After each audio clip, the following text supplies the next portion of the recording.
امام ایسے بندے کو بلاؤ جو اصغر عضون ہو، اصغر عضون ہو۔ کہتے ہیں وہ شیخ ہنس پڑا اور بڑا دھاکہ مارا کہ تمہاری کیسی فقہ ہے، ہم امام کے وضو کو چیک کریں گے، کس کا وضو چھوٹا ہے اس کو مسئلے پر کھڑا کرنا ہے۔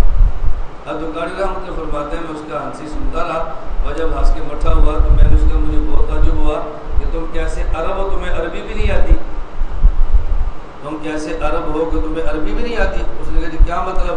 میں نے فرمایا یا اصغر عضون کا لغوی معنی مراد نہیں ہے، محاوراتی معنی مراد ہے۔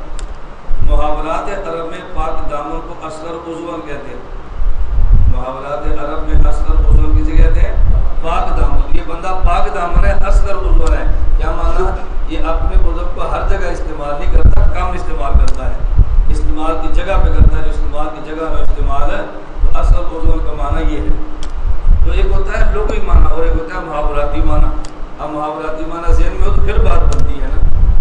اسی طرح آپ نے سنا ہے کہ فارسی زبان کا شعر ہے، اور حضرت شیخ سعدی رحمۃ اللہ علیہ کا دوست آن باشد کے گیرت دستے دوست در پرشاں حال در ماندگی دوست آن باشد کے گیرت دستے دوست در پرشاں حالی و در ماندگی، یہ شعر ہے۔ اب دو دوست جا رہے ہیں، ایک کا مخالف سامنے آ گیا، اس نے اپنے مخالف کو پکڑا اور مارنا شروع کر دیا، اور یہ دو دوست جا رہے تھے، اس نے اپنے دوست کو پکڑ کے اس کو مروانا شروع کر دیا۔ جب وہ اس کی ٹھکائی ہو گئی تو وہ مار کے چلا گیا۔ اس نے کہا یار تم میرے کیسے دوست ہو، تمہارا حق بنتا تھا کہ میرا ساتھ دے کر اس کو مارتے، اگر یہ نہیں کر سکتے تھے تو مجھے اس سے بچاتے، اگر یہ بھی نہیں کر سکتے تو مجھے لڑنے تو دیتے نا، تم نے میرے ہاتھ پکڑ کے مجھے مروانا شروع کر دیا، تم کیسے دوست ہو؟ اس نے کہا میں نے بزرگوں کی نصیحت پر عمل کیا ہے۔ اس نے کہا کس بزرگ نے کہا کہ اپنے دوست کو مروایا کرو؟ تو نے کہا شیخ سعدی نے فرمایا دوست آن باشد کی گیرت دستے دوست در پریشان حالی و درماندگی۔ دوست وہ ہوتا ہے جو مشکل وقت میں اپنے دوست کا ہاتھ پکڑ لے۔ تیرے اوپر مشکل وقت ہے، میں نے تیرے ہاتھ پکڑ لیے، شیخ سعدی کی نصیحت پہ عمل کیا۔ اب اس کو دھوکہ کس سے لگا؟ اس نے اس شعر کا فارسی لغوی معنی سمجھا، حالانکہ شیخ سعدی لغوی معنی نہیں بلکہ محاوراتی معنی بنا دیا۔ یہ دوست ہوتا ہے جو مشکل وقت میں اپنے دوست کا معاون اور بازو بن جائے، یہ معنی ہوتا ہے ہاتھ پکڑنے کا۔ اسی طرح ہمارے یہاں پنجابی زبان میں محاورات چلتے ہیں، اردو زبان میں بھی چلتے ہیں۔ کسی انگریز سے اردو والے نے کہا کہ تمہیں اردو نہیں آتی، اس نے کہا میں نے سیکھ لی ہے، اس نے کہا میں نے ایک بات کہہ لی، تمہیں بغلیں جھانکنا شروع کر دینی ہے۔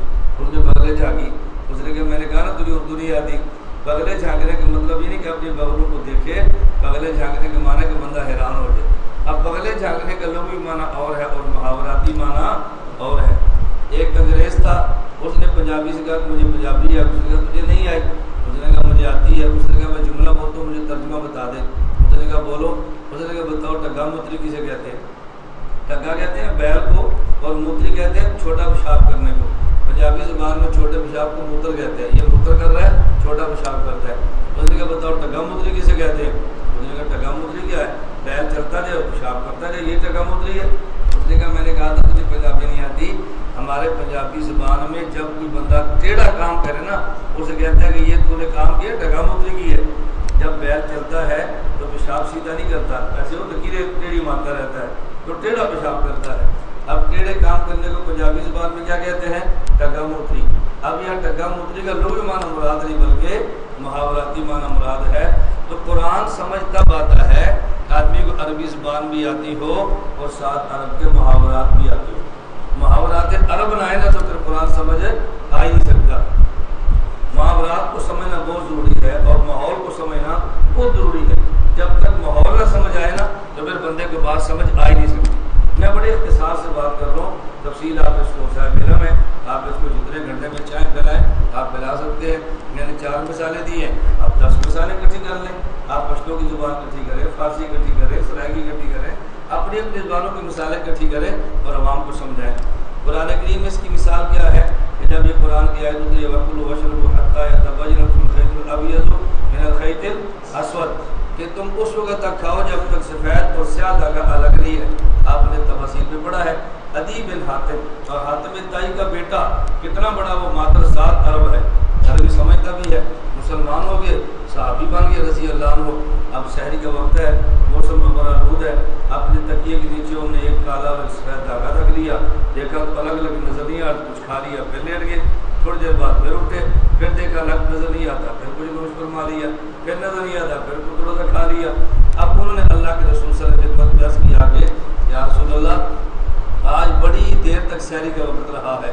حضور فرمایا کیوں؟ انہوں نے کہا جی میں نے سیاہ اور سفید داغا رکھ لیا تھا اپنے تکیے کے نیچے اور بڑی دیر تک ان میں امتیاز نہیں ہوتا تھا، میں سحری کرتا رہا۔ رسول اللہ صلی اللہ علیہ وسلم نے فرمایا اذا وسادت غاریز یا ادی پھر تمہارا تکیہ تو بہت چوڑا ہے، بات سمجھ، تمہارا تکیہ تو بہت چوڑا ہے۔ انہوں نے کہا کیوں؟ انہوں نے کہا یہاں یہ سیاہ اور سفید دھاگے سے مراد یہ دھاگا نہیں ہے جیسے کپڑے سیتے ہیں، اس سے مراد تو صبح صادق اور کاذب ہے، اور تو نے ان دھاگوں کو اپنے تکیے کے نیچے رکھ لیا، اس کا مطلب تیرا تکیہ تو بہت چوڑا ہے، یہ صبح صادق کاذب اس کے تکیے کے نیچے آ گئی ہے، یہ جو سفید داڑھی مشرق جو چوڑائی میں پھیلتی ہے نا، اتنی لمبی داڑھی آ گئی۔ تو اللہ کے نبی صلی اللہ علیہ وسلم فرمان لگے اذا اللہ بسادت غاریز یا ادی، کیوں؟ ادی غلط فہمی کہاں سے لگی؟ انہوں نے یہاں اسود اور ابیض اور خیط سے مراد لیا یہ کپڑے سینے والا دھاگا جو لغوی معنی ہے، اور قرآن نے استعمال کیا محاوراتی معنی۔ قرآن تب سمجھ آتا ہے لغوی زبان کے ساتھ ساتھ محاورات پر بھی نظر۔ نمبر 2، قرآن کریم تب سمجھ آتا ہے کہ جب آدمی کو قرآن کا شان نزول معلوم ہو، شان نزول معلوم ہو، پس منظر معلوم ہو، آج کی زبان میں کہنے کی بیک گراؤنڈ معلوم ہو، آیت کس موقع پر اتری ہے، کس آیت کا پس منظر کیا ہے۔ جب یہ نہ معلوم ہو تو پھر آدمی قرآن سمجھ میں نہیں آ سکتا۔ اب اس کی مثال سنیں، ترکی اس دنیا کے جہاد کے اندر شریک ہے صحابہ رضی اللہ عنہم مجمعین، اور بات کے لوگ بھی ہیں، ایک آدمی تلوار لیتا ہزاروں کے غفل میں گھس جاتا اور پھر تلوار کے ساتھ واپس آتا، پھر ہزاروں کی تعداد میں گھستا پھر واپس آتا۔ ایک آدمی نے کہا تم اپنے ہلاکت میں مت ڈالو، قرآن کریم نے کہا لا تلقوا بأیدیکم الی التہلکہ، خود کو ہلاکت میں نہیں ڈالنا چاہیے، اور تو خود کو موت کے منہ میں ڈالتا ہے، قرآن کی مخالفت کرتا ہے۔ حضرت ابو ایوب انصاری رضی اللہ تعالیٰ عنہ موجود کو بھی سنا، اور میں اس نوجوان کو مت رکھو، جب یہ آیت اتری تھی اس وقت ہم موجود تھے، اس آیت کا معنی تم نہیں سمجھتے، ہم سمجھتے ہیں۔ جب یہ آیت کس موقع پر اتری تمہیں کیا پتا؟ یہ آیت اس موقع پر اتری کہ جب انصار نے سوچا کہ جہاد بہت ہوا، غنیمت آ گئی ہے، فتوحات کے دروازے کھل گئے ہیں، اب ہم کچھ دیر کے لیے جہاد کی بجائے اپنے کاروبار ٹھیک کر لیں، تجارت ٹھیک کریں، ذمہ داری کو بنائیں۔ تو قرآن کریم نے کہا لا تلقوا بأیدیکم الی التہلکہ، اس سے مراد جہاد چھوڑنا ہے، اس سے مراد جہاد کے اندر بڑے قافلے کے اندر گھسنا نہیں ہے۔ اب دیکھو شان نزول معلوم تھا تو آیت کا معنی اور ہے، اور جب معلوم نہیں تھا تو پھر معنی بالکل الگ ہے۔ تو معنی تب سمجھ آتا ہے جب شان نزول معلوم ہو۔ نمبر 3، معنی تب معلوم ہوتا ہے جب اللہ کی مراد معلوم ہو۔ دنیا میں کسی بھی خط کو سمجھنے کی ضروری ہے کہ اس میسج دینے والے آدمی کی مراد کا علم ہو، کسی کا کلام سمجھنے کی ضروری ہے، متکلم کی مراد کا پتہ ہو۔ اگر متکلم کی مراد کا پتہ نہ ہو آدمی معنی سمجھ نہیں سکتا۔ ایک آدمی کہتا ہے میرے کہنے کا مطلب یہ ہے، آپ کہتے ہیں تیرے کہنے کا مطلب کیا، ہمیں سمجھ نہیں آ رہی، ہم بیوقوف ہیں، تو انہیں مطلب سمجھانا ہے۔ قرآن کریم اللہ کا کلام ہے، لہٰذا قرآن تب سمجھ آئے گا جب اللہ کی مراد معلوم ہو اس آیت سے اللہ کیا چاہتے ہیں۔ آیت میں لفظ ہے، اس لفظ کے کئی معنی ہیں، لیکن اس موقع پر اللہ کون سا معنی مراد دیتے ہیں، جب تک اس کا تعین ہو قرآن سمجھ میں نہیں آ سکتا۔ اور اس کا تعین کون کرے گا؟ نبی کریم صلی اللہ علیہ وسلم کی ذات گرامی، کیونکہ اللہ کی مراد معلوم کرنے کا ہمارے پاس واحد ذریعہ پیغمبر کی ذات ہے صلی اللہ علیہ وسلم۔ وہ متعین کریں گے متعین ہوگا، وہ نہیں کریں گے تو متعین نہیں ہوگا۔ قرآن کریم کی آیت ہے الذین آمنوا ولم یلبسوا ایمانہم بظلم اولئک لہم الامن وہم مہتدون، یہ جو ایمان لائے اور ایمان کے ساتھ ظلم کو نہیں ملایا انہیں امن بھی ملے گا، انہیں ہدایت بھی ملے گی۔ آیت اتری، صحابہ چند حضور پاک صلی اللہ علیہ وسلم کی خدمت میں آ گئے، انہوں نے کہا یا رسول اللہ اس کا معنی ہمیں امن بھی نہیں ملے گا، ہمیں ہدایت بھی نہیں ملے گی۔ کیوں؟ قرآن کریم نے شرط لگا دی ہے نا، آمنوا ولم یلبسوا ایمانہم بظلم، یہ امن ایمان کے ساتھ ظلم نہ ملایا ہو۔ اینا لم یظلم شیئا، ہم میں سے کون سا شخص ہے کہ جس نے کچھ نہ کچھ ظلم کبھی بیشی نہ کی ہو، یا ظلم کا مفہوم وسیع ہے، کمی بیشی نہ کی ہو، ہم میں سے کون سا ایسا بندہ ہو سکتا ہے؟ نبی پاک صلی اللہ علیہ وسلم فرمانے لگے یہاں بظلم سے مراد وہ نہیں جو تم سمجھے ہو، یہاں بظلم سے مراد وہ ہے جو حضرت لقمان نے اپنے بیٹے کو فرمایا تھا یا بنی لا تشرک باللہ ان الشرک لظلم عظیم۔ اب آیت کا معنی کیا بنے گا؟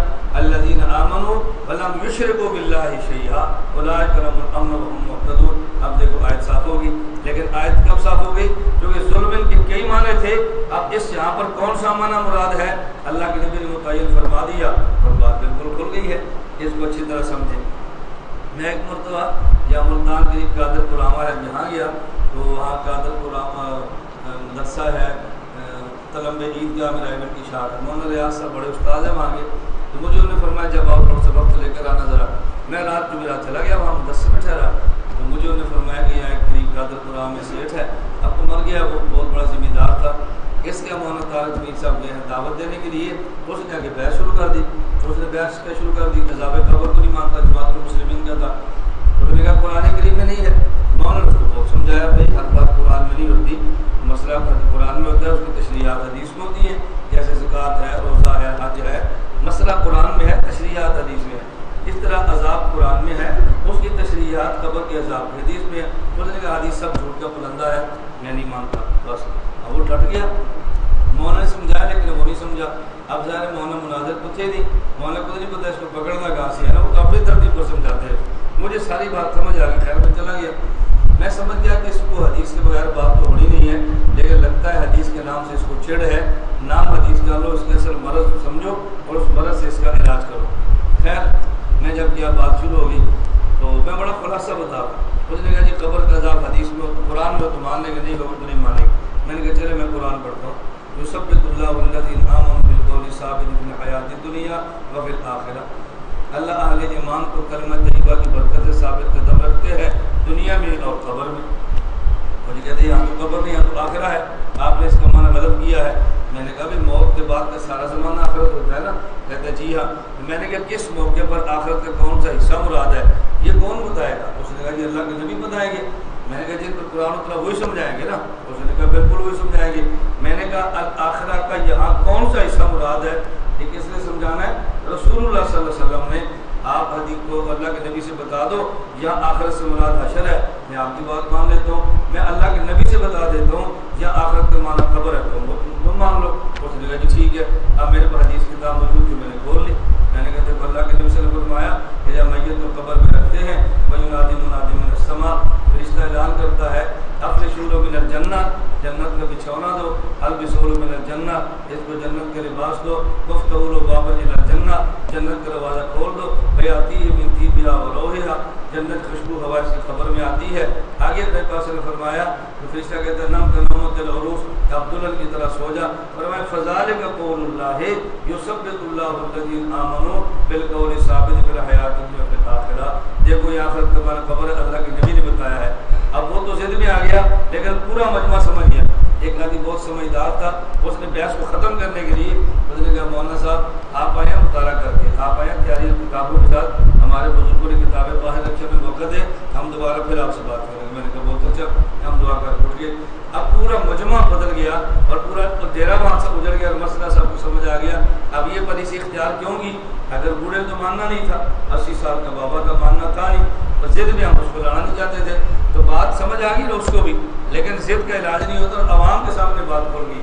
ہمیں بات کیا کہہ رہا تھا, آخرت کے معنی کو تعین کرنا کس کے ذمہ ہے؟ بھائی موت کے بعد آخرت ہی ہے نا. اب یہاں پر آخرت کا کون سا مفہوم مراد ہے؟ قبر ہے, حشر ہے, منشرات ہے, جنت و جہنم ہے. یہ رسول اللہ متعین فرمائے تو متعین ہوتا ہے, اللہ کے نبی متعین نہ فرمائے تو متعین نہیں ہوتا. میں اس کی مثال سمجھانے کے لیے دیا کرتا ہوں. ہم یہاں بیٹھے ہیں, اب اگر کوئی بندہ آپ سے پوچھے بھائی آپ کہاں پڑھتے ہو, آپ نے کہنا سرگودا, یہ کہیں گے نا. تو بندہ پڑھی آپ سے پوچھے آپ تخصص کہاں کرتے ہیں, تو آپ نے کیا کہنا ہے؟ سرگودا. اچھا یہ بتاؤ اگر کوئی سرگودا والا بندہ آپ سے پوچھے تخصص کہاں کرتے ہو, آپ نے کیا کہنا ہے؟ سرگودا. اس نے کہنا مجھے سرگودے کا تو پتا ہے, بھائی سرگودا میں کون سی جگہ ہے؟ آپ نے کہنا 87 کلو.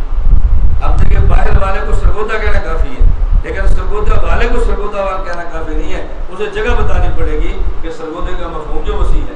تو دنیا کے مقابلے میں آخرت کہہ دینا کافی ہے. اور آخرت میں سے کون سا حصہ ہے یہ تعین تب ہوگا جب رسول اللہ فرمائیں گے, وگرنہ اس کا تعین نہیں ہو سکتا. اب میں نے بات آپ خدمت میں عرض کی ہے, قرآن سمجھ آتا ہے جب 3 باتیں معلوم. نمبر 1, عربی زبان محاورات عرب کے ساتھ ہے. نمبر 2, آیات کا شان نزول معلوم. نمبر 3, آیات کی اور کلام اللہ کا مراد معلوم. اب محاورات عرب آئیں گے عربی ادب سے، شان نزول معلوم ہوگا پیغمبر کے صحابہ سے، اور مراد کا تعین ہوگا رسول اللہ صلی اللہ علیہ وسلم کی حدیث سے۔ تو معلوم ہوا فہم قرآن کے لیے عربی ادب بھی ضروری ہے، پیغمبر کے صحابہ کا فہم بھی ضروری ہے، اور احادیث پیغمبر بھی ضروری ہے۔ ان تین میں سے ایک چیز کو چھوڑ دے تو قرآن سمجھ میں نہیں آتا۔ تو صرف عربی پر ناچنا کہ مجھے عربی آتی ہے میں قرآن سمجھتا ہوں، بتاؤ کتنی بڑی بیوقوفی۔ بات سمجھ آ گئی آپ کو؟ جو میں کہہ رہا تھا یہ ہے فہم قرآن۔ قرآن سمجھانے کے لیے یہ تین چیزیں چاہیے، قرآن سمجھنے کے لیے اور قرآن سمجھانے کے لیے 15 علوم چاہیے۔ یہ تو آپ نے پڑھا ہے نا، تفسیر کے لیے کتنے علوم ہیں؟ اس میں صرف ہے، نحو ہے، بلاغت ہے، معنی ہے، بیان ہے، بدیع ہے اور ناسخ منسوخ ہے۔ تو یہ سارے علوم اس کے لیے چاہیے، تو پھر جا کے قرآن بندہ سمجھا سکتا ہے۔ تو فہم قرآن الگ چیز ہے، تفہیم قرآن الگ چیز ہے۔ ہم کہتے ہیں فہم قرآن ڈاکٹر کا حق ہے، تفہیم قرآن ڈاکٹر کا حق نہیں ہے۔ فہم قرآن پروفیسر کا حق ہے، تفہیم قرآن پروفیسر کا حق نہیں۔ قرآن ہر بندہ سمجھے لیکن ہر بندہ سمجھائے نہ۔ سمجھنا ہر بندے کی ذمہ ہے، سمجھانا ہر بندے کی ذمہ ہے۔ اس کی مثال سمجھ لو، ہم پاکستان میں رہتے ہیں اور پاکستان کی قانون پر عمل بھی کرنا ہے، رہتے جو ہے، لیکن قانون پر عمل کرنے کے لیے قانون سمجھنا ہر بندے کا حق ہے، لیکن قانون کی شرح ہر بندے کا حق نہیں۔ آپ اس پر مولانا صاحب سیشن کورٹ میں جائیں اور قانون کی شرح شروع کر دیں، جج آپ کی بات سننے کے لیے تیار نہیں ہوگا۔ ڈاکٹر جائے جج بات نہیں سنے گا، پروفیسر جائے جج بات نہیں سنے گا، انجینئر جائے جج بات نہیں سنے گا۔ جج نے کہنا ہے آپ کے پاس کیا اتھارٹی ہے، آپ قانون کی شرح کرتے ہیں۔ اور قانون کی شرح کرنے کے لیے 3 شرطیں ہیں۔ نمبر 1 کوئی آدمی باقاعدہ لا کرے، نمبر 1 کیا کرے؟ لا کرے۔ نمبر 2 وہ بندہ عدالت میں پریکٹس کرے۔ نمبر 3 عدالت اس کو ڈگری جاری کرے۔ اگر لا کیا ہو، پریکٹس کی ہو اور پھر عدالت ڈگری جاری کرے تو یہ قانون کی شرح کر سکتا ہے، لیکن قانون کو سمجھنا ہر بندے کی ذمہ داری ہے۔ ہم کہتے ہیں جس طرح پاکستان کے قانون کو سمجھنے کے لیے ہر بندے کا حق ہے، لیکن قانون کی شرح ہر بندے کا حق نہیں۔ قرآن سمجھنا ہر بندے کا حق ہے، قرآن سمجھانا ہر بندے کا حق نہیں۔ فہم قرآن ہر بندہ کرے لیکن تفہیم قرآن ہر بندہ نہ کرے۔ تو قرآن کریم پڑھنا، قرآن سمجھنا، قرآن پہ عمل کرنا ہر بندے کا حق ہے، لیکن مفسر بن کے تفسیر کرنا ہر بندے کا حق نہیں۔ سمجھ آ گئی؟ مولوی صاحب خوش ہو؟ سمجھ آ گئی؟ چلے بس آج کے سبق اس کو ذہن میں رکھ لو۔ یہ میں نے بڑی بنیادی باتیں آپ کی خدمت میں عرض کی ہیں، اور اس طرح 2-4 اور باتیں ہیں میں تفاصیل کل کا شروع میں عرض کر دوں گا۔ بدعا فرمائے کہ ترتیب بنی رہے۔ میں نے ابھی نا لاہور نکلا، میں نے 11 بجے لاہور پہنچ رہا ہے اور دیکھیے 9:15 یہاں پر ہو گیا۔ میں نے 11 بجے لاہور ملاقات کا وقت دیا ہو، ایک بندے 11 سے 11:30 اور 9:15 ہو گیا۔ اور ابھی ہمارا گاؤں کا مسئلہ بھی ہم نے وہاں بیٹھنا ہے، اس کو نمٹانا ہے، پھر یہاں سے نکلنا ہے۔ آپ ٹف ٹائم کا اندازہ کر سکتے ہیں۔ 11:30 کے بعد پھر میں نے 12 ایک اور کو وقت دیا ہے، پھر میں 1:30 بجے 10 کا وقت دیا ہے۔ اللہ کا منظور ہو تو انشاءاللہ مغرب ہم نے آپ کے پاس پڑھنی ہے، یا ہمارا ایک اور کام ہے جس کے لیے میں یہاں ہے، پھر میں نے شہر جانا ہے، پھر واپس آنا ہے، اور پھر صبح انشاءاللہ اللہ نے چاہا تو آپ کو سبق بھی ہوگا۔ یہ اتنا مشکل کام ہے کہ آپ اندازہ نہیں کر سکتے۔ فرق صرف اتنا ہے چونکہ میں چھوٹا ہوں تو آپ کو سمجھ نہیں آتی۔ یہی بات ہے مدنی کرتے سارے بند کہتے ہیں دیکھو وقت میں کتنی برکت تھی۔ ہم جو کہ چھوٹے ہیں نا، چھوٹے ہی ہوتے ہیں، ان کو سمجھتا۔ میں کل چکوال گیا تھا، متفسرین جمع کیے، میں نے ان کو یہ بات سمجھائی۔ ہمارے حضرات اکابر دنیا سے جا رہے ہیں، ہم اکابر کے سراغ پورے نہیں کر سکتے، لیکن ان کے نقش قدم پر چلنے کی کوشش تو کر سکتے ہیں کہ نہیں؟ حضرت شیخ سرفراز چلے گئے ہیں، حضرت قاضی مظہر صاحب چلے گئے ہیں، حضرت توسیع چلے گئے ہیں، حضرت قاضی رحمۃ اللہ چلے گئے، یہ بڑے بڑے چلے گئے جو ہمارے مسلک کے قابل مشہور تھے۔ ہم وہ نہیں بن سکتے لیکن ان کی نقلیں تو اتار سکتے ہیں نا، اللہ اس نقل کو اثر بنا دیں گے۔ ہم شیخ الاسلام مولانا مدنی نہیں بن سکتے لیکن حضرت کے طرز پر کوشش تو کر سکتے ہیں نا، ہم کوشش کریں۔ باقی ملانا کام تو اللہ کے ذمہ ہے، ہمارے ذمہ نہیں ہے۔ محنت ہم کریں، نتائج اللہ تعالیٰ فرمائیں گے۔ اللہ مجھے اور آپ سب کو عمل کی